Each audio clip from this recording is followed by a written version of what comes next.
los colegas y darle la bienvenida a los señores ministros de Medio Ambiente y de Minas. Este debate fue citado desde el mes de septiembre en una coyuntura que ha venido cambiando con el devenir de los meses sobre las circunstancias internas y externas en materia del impacto que tiene para las finanzas públicas del país la situación de los hidrocarburos. Y le hemos denominado a este debate finanzas públicas e hidrocarburos una relación de dependencia, porque el impacto que tiene en las finanzas públicas este sector y la coyuntura internacional que estamos enfrentando va a ser decisiva para la sostenibilidad y para la salud de las finanzas del Estado colombiano. Para empezar, quisiera traer una frase de un reconocido académico colombiano que en el año 2005, cuando el país ni siquiera había visto florecer la bonanza del petróleo, dijo lo siguiente: la economía colombiana se ha vuelto petróleo dependiente. El déficit estatal habría sido mucho mayor en ausencia de los recursos del petróleo y el pago de las pensiones difícilmente sufragable. El nombre del autor es Juan Carlos Echeverry Garzón, nuevo presidente de Ecopetrol. Si eso lo decía el doctor Echeverry en el año 2005, antes de la circunstancia que enfrentamos el día de hoy, creo que la situación de dependencia ha cambiado sustancialmente. Y me gustaría empezar planteándoles a los miembros de la comisión una presentación con algunos detalles. Y es que en el año 2002, 2003, 2004, en esos años, Colombia tenía una situación del sector de hidrocarburos bastante difícil. Se hablaba en aquella época, doctor Tomás, cuando usted estaba terminando sus labores en planeación, que el país apenas tendría cerca de 5 años de reservas y veíamos muy difícil atraer la inversión al sector. Pero gracias a muchas decisiones que se tomaron en materia de política pública, a la política de seguridad, haber fortalecido a Ecopetrol, el haber creado la Agencia Nacional de Hidrocarburos, el haber atraído inversión al sector, permitió que el país pudiera cambiar esa tendencia negativa que se veía y poder pasar de una producción de menos de 300.000 barriles a la que tenemos hoy en día cercana al 1.000.000 de barriles. Lo primero que quiero dejar planteado acá, señor ministro, es lo siguiente.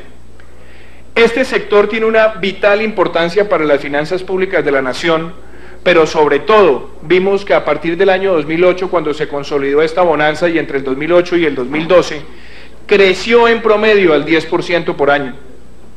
Y desde el año 2013, hace ya 2 años, empezamos a ver que ese ritmo de crecimiento venía disminuyendo y disminuyó a tasas del 3%.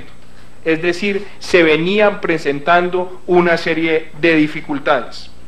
Sobra decir que una de las grandes características de ese sector en los últimos años ha sido que su crecimiento ha estado muy por encima del crecimiento de la economía colombiana.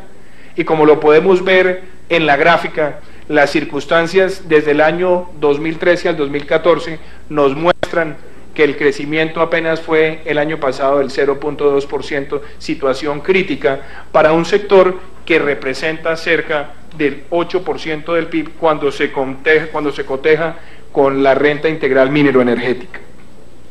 Otro elemento importante, y es que una de las grandes características que ha tenido Colombia en la última década ha sido la gran capacidad de atraer inversión, sobre todo inversión extranjera directa.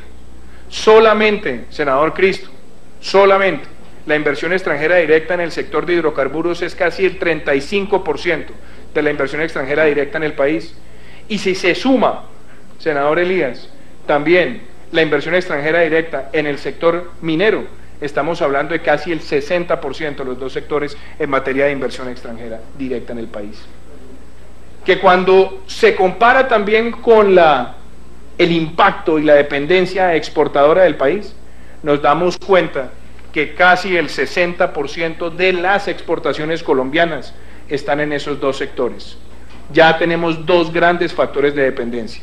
1, la capacidad de atracción de inversión extranjera directa, y 2, la dependencia de nuestra canasta exportadora. Aprovechando la presencia de la viceministra, muchas veces se trata ante la opinión pública de minimizar el impacto que tiene el sector de hidrocarburos dentro de las cadenas de valor económicas en el país. Y la verdad es que este sector consume de la economía colombiana cerca de 35 billones de pesos al año, de los cuales podríamos decir que más o menos el 60% es consumo local y el restante es consumo nacional. Y en materia de empleos, hemos visto que hay cerca de 120.000 empleos en el país, entre mano de obra calificada y no calificada, que son dependientes del sector de hidrocarburos. En cuanto a inversión social, hay que reconocer que este sector está generando entre la obligatoria, la que es apalancada y la que es voluntaria, más de 800.000 millones de pesos, que fuera de su contribución en generación de empleo y en el dinamismo que genera en la actividad económica, tanto departamental, municipal y nacional, también se ha convertido en una fuente importante de recursos. Desde el punto de vista de consumo en dos grandes cadenas, podríamos hablar que todo lo que tiene que ver con la distribución mayorista de combustible, lo que el sector está demandando de ella son casi 800.000 millones de pesos al año. Y al hablar de los fabricantes de combustibles y lubricantes, estamos hablando de una cifra próxima a los 50.000 millones de pesos. Entonces, ahí ya dejamos planteada con claridad una dependencia en materia de exportaciones, de inversión, generación de empleo, actividad económica local. Y dentro del contexto internacional, es muy importante saber dónde está ubicada Colombia y dónde está ubicado el panorama que estamos transitando en este momento. En primer lugar, Colombia solamente representa hoy el 10% de la producción de América Latina y el Caribe, y solamente estamos representando el 1% de la producción petrolera mundial. Pero la gran variable es que el país solamente representa el 0.7% de las reservas que tiene América Latina y el Caribe. Una producción incremental importante en los últimos años, pero muy pocas reservas como para cantar victoria que vamos a tener recursos sostenibles en el mediano y largo plazo, lo cual impone un importante reto.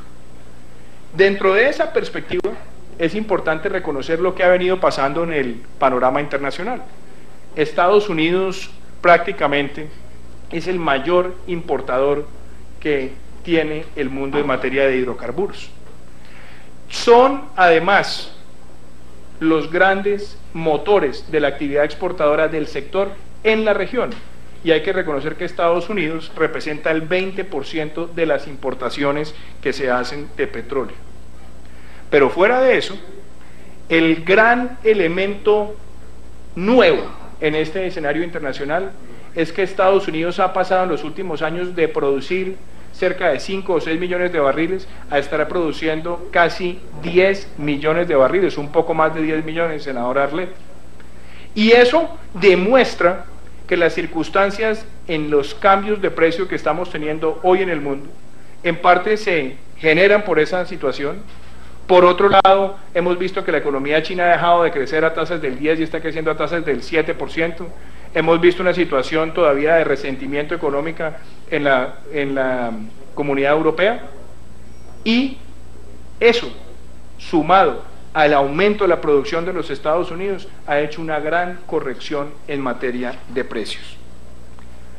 Estados Unidos seguirá siendo el gran consumidor, pero aquí, ministro Tomás, quiero traerle a colación una cifra que fue revelada hace 2 semanas por la British Petroleum en su reporte de perspectivas del mercado para el año 2035.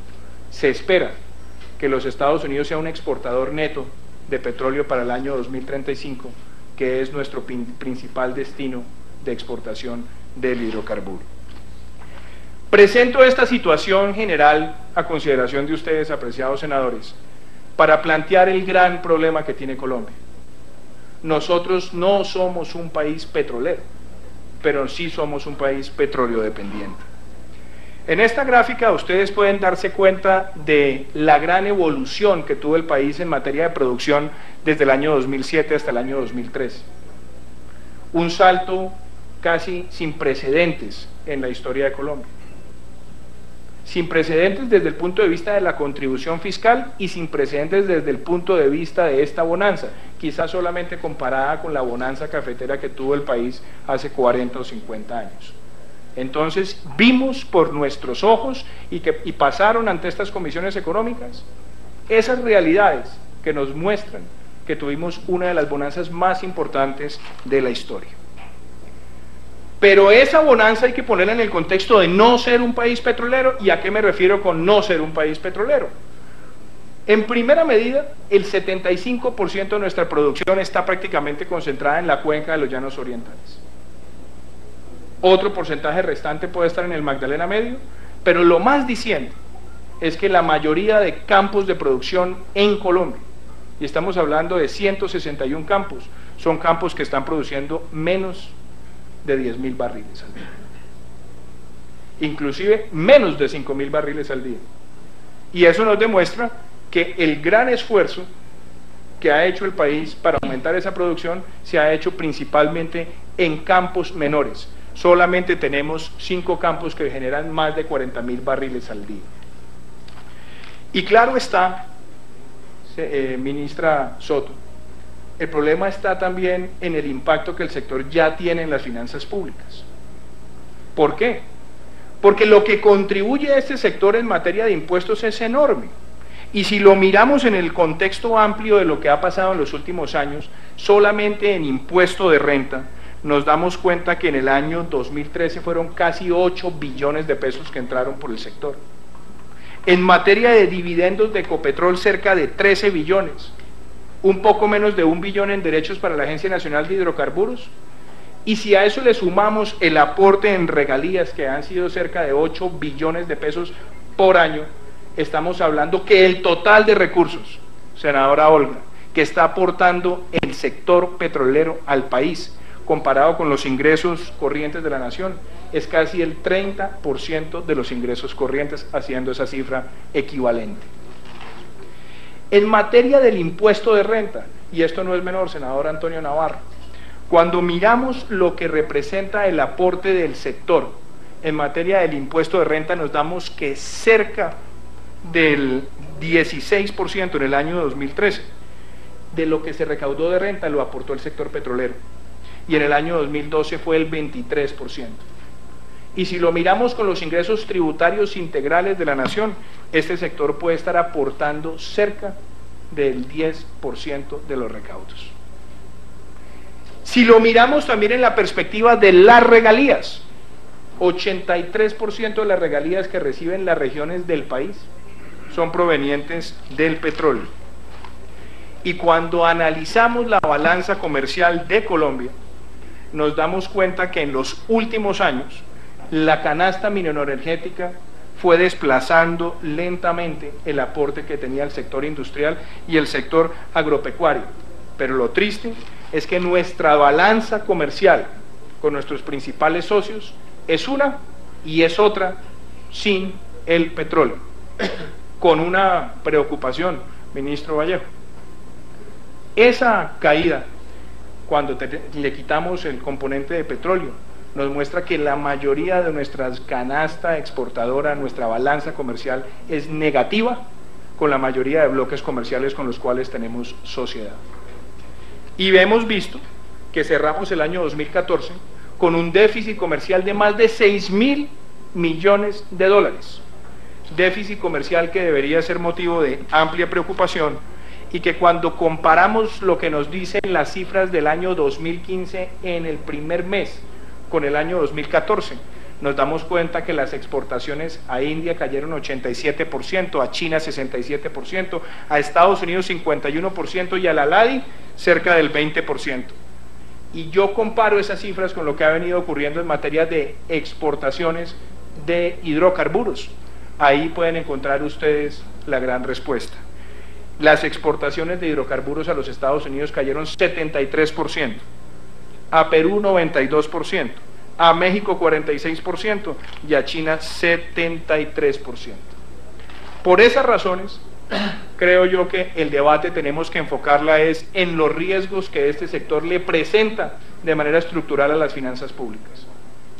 Y el marco fiscal de mediano plazo, que es el instrumento de brújula que tiene esta Comisión Económica para fijar los lineamientos de política, para acompañar las decisiones del Ejecutivo, nos planteaba la aspiración en materia de producción a partir del año 2015 de cerca de 1.030.000 barriles, que irían ascendiendo en el tiempo y nos llevarían al año 2020 con una producción cercana a 1.100.000 barriles.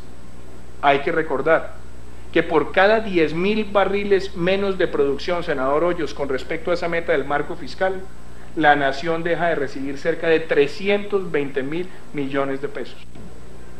Y lo que es peor, por cada dólar en materia de precio que cae con respecto al marco fiscal de mediano plazo, a la proyección del marco fiscal de mediano plazo, el precio del petróleo por cada dólar, la nación deja de recibir cerca de 420.000 millones de pesos.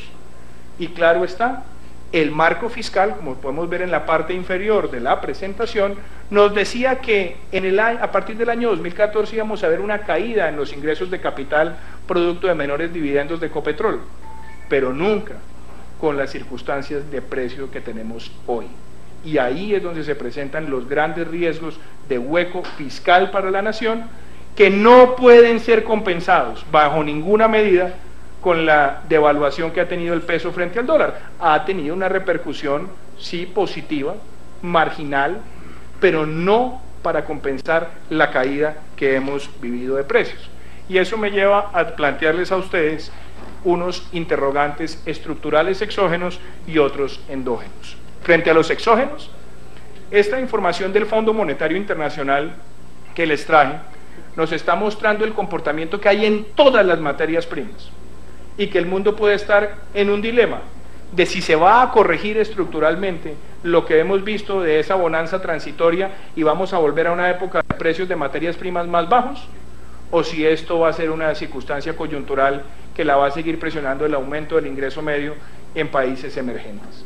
Pero decir lo contrario o decir lo favorable es un albur, y tenemos que estar preparados para cualquiera de los dos escenarios, con unas variables. La primera, la producción petrolera en el país venía cayendo. Para el mes de septiembre, cuando se citó este debate, lo que nos preocupaba en ese momento era caídas detonadas por circunstancias internas. No habíamos enfrentado esta voluptuosa caída dramática de los precios, pero ya nos enfrentamos a que el precio internacional del crudo está por debajo de $50. Y muy posiblemente vamos a tener una circunstancia en ese rango por los próximos años, con un país que, como lo muestra esta gráfica, solamente tiene reservas para 7 años. Entonces, precios bajos del petróleo, gran dependencia fiscal, gran dependencia de las regiones, gran dependencia en generación de empleo, gran dependencia en actividad económica y adicionalmente bajos niveles de reserva. Ministro González, ante esto habría que preguntarse si el país, aún entendiendo la circunstancia tan difícil que enfrenta, está logrando cumplir sus metas en materia de producción y exploración. Y lo que nos demuestra la evidencia es que el año pasado estuvimos bastante por debajo de la meta de sísmica, que es necesaria para que el país vaya explorando y al mismo tiempo aumentando sus reservas y por consiguiente aumentando la producción. Y empezamos el año 2015 con una meta de adelantar cerca de 40.000 kilómetros de sísmica y en los primeros meses apenas hemos llegado a 160 kilómetros. Con otros agravantes, nuestras exploraciones no están siendo lo suficientemente exitosas. Para un país que necesita aumentar sus niveles de reserva en casi 4.000 millones de barriles, senador Guerra, 4.000 millones de barriles debe Colombia tratar de obtener para mantener su autosuficiencia en materia de producción y al mismo tiempo poderle darle sostenibilidad a todas estas metas sociales en materia de gasto público que son altamente dependientes de esta renta. Y ahí hay que traer sobre la mesa la discusión de si estamos siendo lo suficientemente atractivos para que la inversión siga fluyendo en materia de hidrocarburos. La Ronda Colombia que se dio el año pasado en la ciudad de Cartagena y que invita a todas las grandes compañías del sector nos muestra que tuvimos una colocación, una entrega, una suscripción de contratos con respecto a la oferta de yacimientos inferior a la meta que se había proyectado del 30%. Llegamos al 27%. Es cierto y hay que reconocer que esa ronda tenía importantes desafíos por estar ofreciendo campos de frontera. Es cierto que también se lograron importantes acuerdos en materia de costa afuera, pero no por eso se puede minimizar la caída tan importante en el apetito de los inversionistas, reconociendo, como lo ha hecho también la Contraloría en las respuestas que se le solicitaron, en las preguntas que se le solicitaron, que hay una gran atracción por parte de mercados como México, que están haciendo una apertura de su sector petrolero con mejores condiciones atractivas para los inversionistas. Como se trata de plantear acá los riesgos que tiene el país, yo quisiera compartir con ustedes dos estudios que se hicieron, uno por parte de ANIF y otro por parte de los investigadores Hernando José Gómez y Jonathan Malagón para Naciones Unidas. En el caso de ANIF, en el escenario que ellos tienen base de ajuste, una caída en el ingreso petrolero podía empezar a afectar, por supuesto, el déficit de cuenta corriente. Y aún con un escenario que ellos se trazaron, con un precio del petróleo de $92, ojo con eso, $92, y con una producción de 947,000 barriles, nos decían que ya podíamos empezar a ver el déficit de cuenta corriente galopar por encima del 5%, lo cual ya empieza a generar riesgos. Y por otro lado, una caída en las exportaciones, y ese era el escenario optimista del señor Sergio Clavijo. También está el escenario del cisne negro, y yo quiero traer una anécdota a colación. El año pasado me reuní con el investigador Jonathan Malagón hacia el mes de septiembre, y me decía que habían publicado este reporte con un escenario de precios del petróleo a 60, y parecía bastante improbable. Y con ese escenario, teniendo en cuenta la dependencia que tiene Colombia con el sector, nos mostraba la primera implicación. Iba a haber una devaluación rápida, súbita, de reacción de los mercados que podía llevar el tipo de cambio cercano a los 3.000 pesos, entre 2.800 y 3.000 pesos, y podía generar una caída en el ritmo de crecimiento del Producto Interno Bruto, que podía estar por el orden de crecimientos del 3%, del 3.2%.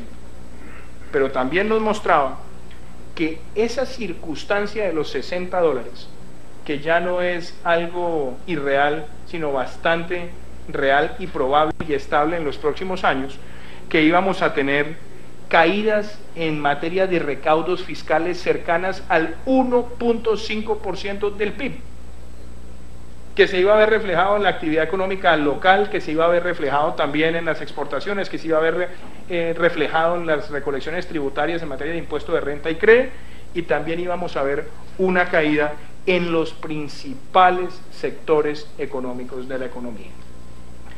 Pero hay otros elementos que ese estudio nos mostraba. Uno difícil, y es las implicaciones que esto podía tener en términos de pobreza. Cómo podía generar esta distorsión, esa circunstancia inesperada, un deterioro de las cifras de pobreza. Y nos mostraba que podíamos perder prácticamente los logros, senador Hoyos, que habíamos obtenido en los últimos 5 años en materia de reducción de pobreza. Y obviamente algo que sería muy triste, retroceder el avance de la expansión de la clase media. Estos escenarios hay que también ponerlos en otra perspectiva, y es que fuera de ya vivir la realidad de precios del petróleo por debajo de los $50, fuera de ver unas dificultades en materia de producción, fuera de ver la competencia por la inversión con mercados que son más atractivos, también los cuellos de botella que más afectaban el sector no han desaparecido y están allí. ¿Cómo cuáles? El otorgamiento de licencias ambientales, en promedio, ministro, para la industria puede estar tardando 15 o 16 meses. Las consultas previas pueden estar demorando 12, 13, 14 meses. Los atentados a la infraestructura petrolera, los paros, son circunstancias que también siguen afectando el horizonte y el panorama del sector.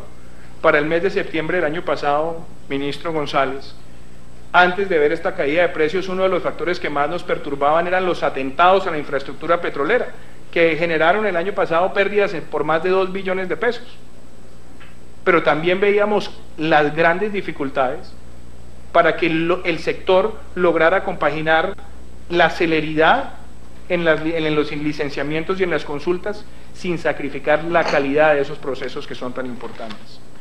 Y la realidad, senador Arlet, es que aunque nos llene de júbilo haber visto crecer la economía el año pasado al 4.6%, no podemos desconocer la desaceleración que tuvimos de pasar de niveles de crecimiento del 6.4 al último trimestre con el 3.5. Y tampoco, viceministra Soto, podemos dejar de lado que la caída en las exportaciones que tuvimos el año pasado es comparable con caídas que tuvimos también en el pasado en materia de exportaciones, que tristemente coinciden con periodos postcrisis, como fue el año 2009 o el año 2001, 2002 o el año 99. Muchas gracias, doctor Lloreda, por acompañarnos.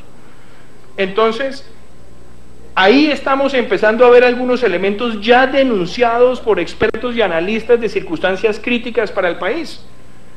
Y las exportaciones de combustibles y productos derivados ya está cercana al 60%, y lo que vimos en el primer trimestre de este año, en el primer mes de este año, en la variación de enero 2015 con la de enero 2014, es que ya las caídas en las exportaciones de petróleo es más del 60%, la de gas natural del 70%. Y el escenario de Malagón y de Hernando José Gómez del déficit de cuenta corriente ya se está acercando peligrosamente al 6%. Y la pregunta que se debe hacer el país es, ¿cómo vamos a enfrentar ese déficit? Que debería ser atendido con mayor inversión extranjera directa, pero ojo, la misma inversión extranjera directa es altamente dependiente de este sector y de las vicisitudes internas y externas del sector. Y adicionalmente, la inversión de portafolio, que podría solventar esa no llegada a la inversión extranjera directa, ha empezado a introducir mucha calma luego de haber visto crecer la participación o la tenencia de TES en poder de extranjeros del 6 a casi el 14%. Ya se ha ido conteniendo esa calma. Y no podría dejar pasar de largo dos implicaciones que son importantes. Una, aunque esa circunstancia de evaluación se nos diga que es la gran oportunidad para recuperar sectores como industria y agroindustria o agrícola, tenemos que entender que la apreciación del tipo de cambio que tuvimos durante tanto tiempo también generó unas dificultades. El país el año pasado, senador Cristo, importó cerca de 1.600 millones de dólares en cereales y solamente exportó 21. Tenemos un déficit comercial gigantesco en materia de alimentos para animales, en materia de insumos agrícolas. Y claro está, gran parte de las presiones inflacionarias que se han visto están llegando por el lado de alimentos, y no podemos dejarlas pasar de largo, y no podemos dejar de preocuparnos cuánto se va a demorar el sector en hacer ese ajuste, lo que llamarían los economistas ese pass-through entre las circunstancias súbitas inflacionarias que se dan por la subida del tipo de cambio, pero que después se ajustan con la producción interna, senador Elías. Y claro, el otro elemento que sigue siendo preocupante es, dada la dependencia de las finanzas públicas en el sector y el gasto social en el sector, llevamos 3 años viendo que el coeficiente de Gini se ha venido manteniendo estático. ¿Qué puede empeorar y qué va a empeorar el panorama? Aquí les traje una cifra recién sacada del horno de esta mañana. En la producción del último mes en los Estados Unidos, cerca del 50% provino del fracking, del fraccionamiento hidráulico, y en materia de gas casi el 73%. Eso nos demuestra que Estados Unidos está dispuesto a seguir jugando en este escenario, seguir aguantando las presiones de este escenario, y advirtiéndoles, apreciados senadores, que la OPEP está jugando a esto como un duelo en una película de vaqueros entre Eastwood y Lee Van Cleef, esperando quién hace el primer de pestañeo, sabiendo la OPEP que si llega a no jugar el juego de llevar los precios hacia abajo, el único favorecido va a ser los Estados Unidos. Por eso es muy poco probable que la OPEP juegue a reducir la producción. Y aquí nos acompaña el doctor Lloreda de la ACP. Estados Unidos está en un juego tecnológico brutal y sabe que su apuesta es seguir llevando los costos de ese fraccionamiento hidráulico al menor costo posible en los próximos años, y muy seguramente estará optimizando su producción a partir del año 2016, 2017 y 2018. Entonces estamos jugando con situaciones estructurales. Los retos del país, y aquí quiero situar este debate en el ámbito en el que estaba convocado, que es propositivo. Si le va mal al sector, nos va mal a todos. Le va mal a las finanzas públicas, le va mal a la inversión social, le va mal a las regiones, le va mal a la actividad empresarial que se ha venido creciendo en muchas regiones del país en los últimos años. Y por eso, a manera de juego estructural en materia de ecuación, traje esta reflexión.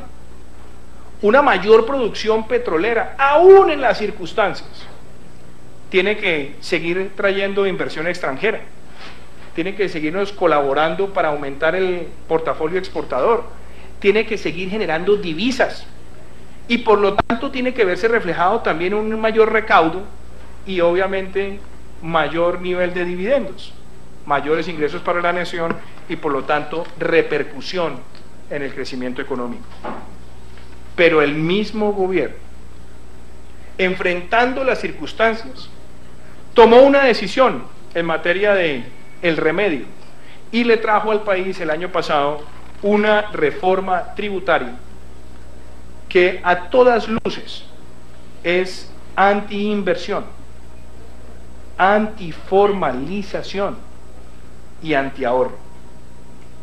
Las cifras que nos muestra la encuesta de la ANDI nos indica que la tasa efectiva de tributación, que es todos los impuestos que terminan pagando las empresas del sector, senadora Olga, tanto a nivel nacional como regional, senadora María del Rosario, puede estar superando el 70%.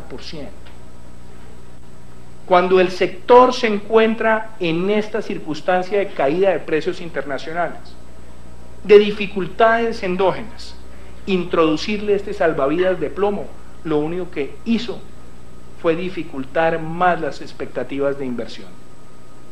Y no es un canto de sirena, es una realidad que muchas empresas ante esa decisión gubernamental no tuvieron más camino que empezar a vislumbrar un panorama con mayores recortes en puestos de trabajo y en inversiones. Y eso me trae a otro tema que tiene que ver con decisiones de gobierno y que yo llamo el SOS Ecopetrol. Ecopetrol representa la mitad del recaudo del impuesto de renta del sector petrolero, que a su vez representa el 20% del impuesto de renta, del recaudo del impuesto de renta. Y Ecopetrol ha tenido una política muy interesante de repartición de dividendos. La empresa ha repartido cerca del 80% de sus dividendos en los últimos años.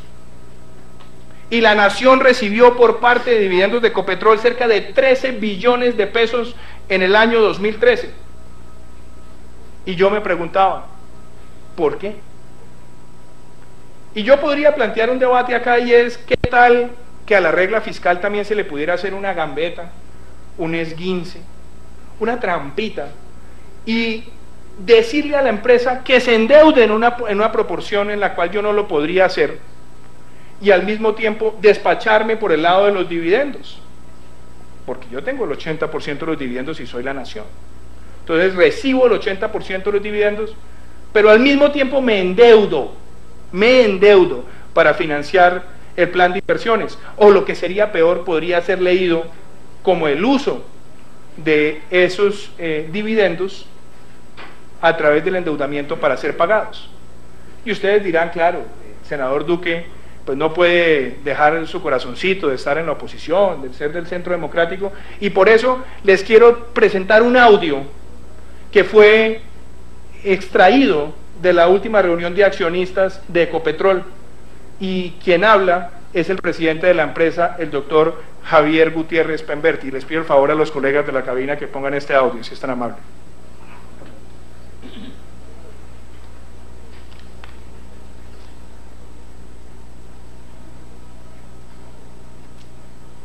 No se ha borrado. Es que parte del endeudamiento sucediendo en los últimos años es que parte del endeudamiento que toma la compañía es para el pago de los dividendos. La situación es totalmente insostenible. Si Ecopetrol continúa con una política como estas, va a ser inviable su situación financiera, va a ser inviable que pueda seguir creciendo. Eso decía el presidente de la empresa en la última reunión de accionistas. Y ahí quiero también traer, viceministra Soto, este reporte de la OSD, reporte que analiza la situación de gobierno corporativo de las empresas industriales y comerciales del Estado, y que plantea que una de las principales medidas que se deben tomar para acceder a la OSD, y que además tiene carácter vinculante, es que los ministros salgan de la junta directiva de la empresa.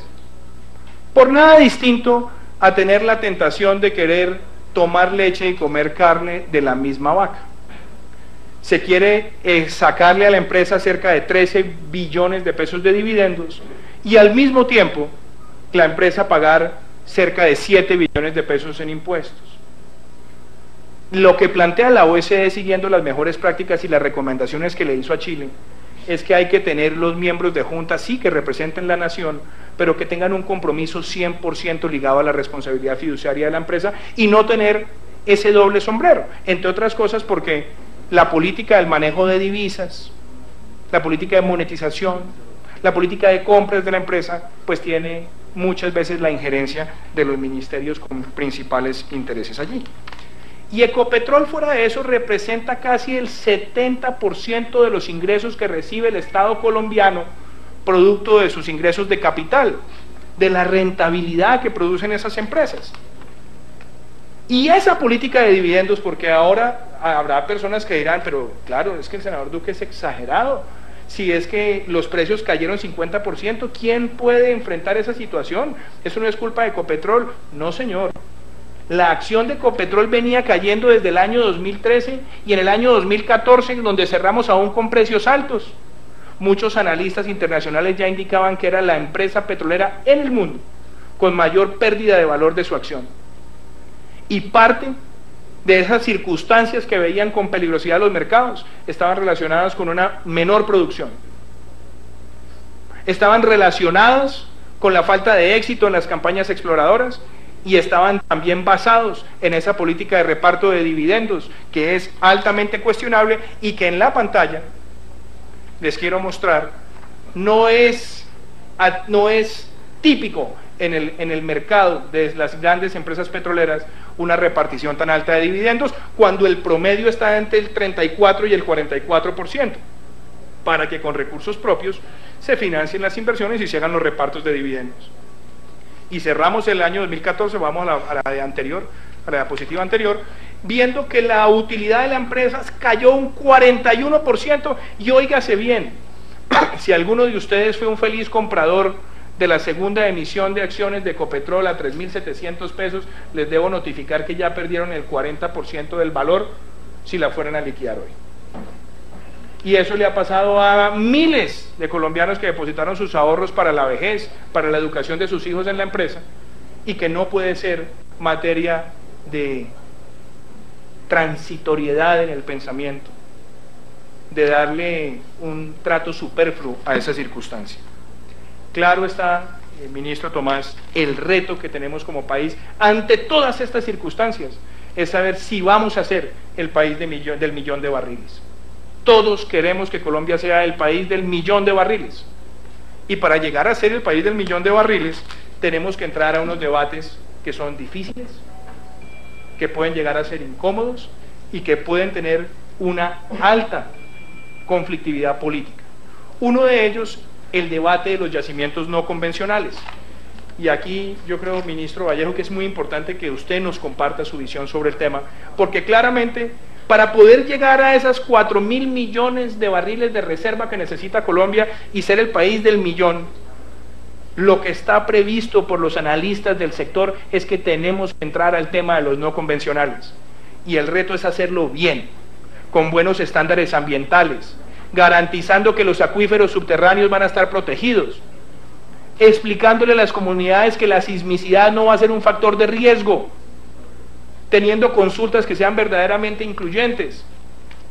Pero hay, y también fue presentado dentro de las respuestas que se trajeron a esta comisión por parte de la Contraloría, las objeciones de advertencia que presentaron años atrás y la necesidad imperiosa que tiene Colombia de darle al país una legislación transparente, garantista, en materia de este tipo de actividades. Las reflexiones que quiero plantear a cada manera de propuesta tienen que ver con lo siguiente. El país necesita un plan de choque, y un plan de choque que se haga en el lugar donde debe ser, un plan de choque que tenga los elementos que requieran el diálogo amplio con todas las partes interesadas, principalmente con los potenciales afectados, no en el plan de desarrollo. Y ahí estamos listos todos los partidos, yo creo que estamos en esta mesa en dar el debate con la legislación que es, en el momento que es, de carácter estructural, pero no introduciéndole al plan de desarrollo lo que no debe ser introducido y lo que no ha sido socializado y lo que por ley debería tener el escrutinio más amplio del pueblo colombiano y de los representantes en el foro congresional. Ese plan de choque debe, devolvámonos una diapositiva, debe tener previsto lo primero: inversión en perforación y exploración. El plan de choque tiene que estar motivado y orientado a que tengamos mayor inversión, mayor exploración, que las metas de sísmica se cumplan. El plan también debe estimular la inversión, porque si fuera de circunstancias de precio, estamos compitiendo con otros mercados con condiciones tributarias, fiscales y logísticas mucho más favorables, de pronto terminamos perdiendo un espacio ya construido, senador Antonio Guerra. Los estándares en materia de offshore, de costa afuera, y en materia de no convencionales son urgentes. Y ministro, necesitamos legislación puntual sobre el tema del offshore. Yo creo que se hizo en la reforma tributaria y ahí yo creo que quedó a la mitad de hecho el trabajo. Ustedes le dieron grandes incentivos a costa afuera, pero cuando tuvimos el debate en la plenaria le dijimos: ministro, discutamos integralmente la circunstancia del sector porque mire lo que está pasando, y el Ministerio de Hacienda no quiso entrar en esa discusión, que ha salido bastante costosa hasta el momento y puede seguir siendo más costosa, y hay que recordar que los ajustes que hemos tenido ahora en materia económica y perspectivas de crecimiento ha sido con 3 meses de caída del precio del petróleo. Imagínense lo que va a ser el 2016, senadora Olga, cuando tengamos 12 meses acumulados con un escenario de precios como los que tenemos ahora. ¿Qué esperar del 2016, senador Fernando Araújo? Y en materia de actividad de ese plan de choque, yo quisiera dejar planteados acá unos interrogantes. ¿Podemos hacer deducciones tributarias transitorias? ¿Podemos dar incentivos en materia de costa afuera adicionales? ¿Podemos hacer una reducción de los anticipos tributarios y las retenciones de exportación que son tan necesarias para el sector en los momentos de asfixia, y que lo que hay es que buscar es que sirvan para pasar el bache temporal y que se vayan diluyendo en el tiempo en la medida que la producción se recupere y se recupere en escenarios de precios? Agilizar, por ejemplo, las devoluciones de IVA, que muchas veces terminan siendo una asfixia para las empresas del sector. Esto ocurre con muchos más sectores, pero obviamente como el debate está centrado en este tema y en este sector, pues ahí también tenemos que plantear que eso se agilice, y esa es una decisión que también la debe pensar el Ministerio de Hacienda y la tiene que pensar con la DIAN. Las reducciones de las tarifas de oleoductos con un carácter también temporal, para ir solventando la circunstancia actual, y en la medida que vaya una recuperación ir aumentando nuevamente las tarifas a donde debían estar, y obviamente todo lo que deberían ser las exenciones en materia de importaciones de capital, porque ustedes saben que este sector demanda invertir mucho en capital, en bienes, para hacer las etapas exploratorias que se demoran 4 o 5 años en dar resultados y que tienen que empezar a pagar impuestos sobre patrimonio a partir del momento que se hace esa importación. Entonces, quiero dejar ahí ese interrogante y ir a lo que son las recomendaciones puntuales para Ecopetrol. Ecopetrol debe mirar, pasemos a la siguiente diapositiva, debe mirar, por un lado, su política de dividendos. ¿Es sostenible repartos de dividendos en los volúmenes que tenemos hoy? La última asamblea ya no autorizó el 80, sino el 70, con una caída de las utilidades del 41%. Usted es miembro de la Junta, ministro González, yo creo que usted debería compartirnos algunas opiniones sobre esa materia. Lo segundo es cómo vamos a seguir manteniendo la producción, y ahí tiene que haber recuperación en materia de producción en los campos existentes. Tratar de utilizar mejores herramientas y metodologías para que la exploración esté enfocada a mayores patrones de éxito. La decisión del gobierno corporativo, viceministra Soto, no podemos dejarla más en el tintero, y hay que recoger esas observaciones que ha hecho la OECD, como la hizo con la empresa de cobre en el caso chileno, y que además usted sabe que es vinculante para acceder a la organización. Y hay unas decisiones operacionales que no son menores. La nómina de Ecopetrol creció al 9% por año en los últimos 5 años. Y no se ha conocido por la opinión pública. Hemos introducido derechos de petición y hay un compromiso de la empresa de entregarlo tan pronto lo conozca la Junta, el reporte que hizo la consultora Boston Consulting Group, que muestra que hay un desbalance en la composición de la nómina y en la composición operacional entre las áreas de investigación sísmica y las comerciales y legales. Fuera de eso, hay una serie de recomendaciones sobre la venta de activos que no deberían haberse asumido por parte de la empresa, y sin esas decisiones, Ecopetrol, creo yo, que puede transitar un camino muy pedregoso e inclusive tener una pérdida de calificación crediticia. Apreciados colegas, señores ministros, abriendo el debate y con el deseo de escucharlos, esta ilustración no tiene otra motivación distinta a que entre todos los miembros de esta comisión podamos llegar a consensos sobre cómo reactivar un sector tan importante para las finanzas públicas. Y si no enfrentamos esta crisis, y si no enfrentamos esta coyuntura con las decisiones estructurales, y ahí quiero citar a Nicolás Gómez Ávila cuando decía que no hay nada más peligroso que enfrentar problemas estructurales con soluciones coyunturales, lo que estaremos poniendo en riesgo es la estabilidad de nuestras finanzas públicas.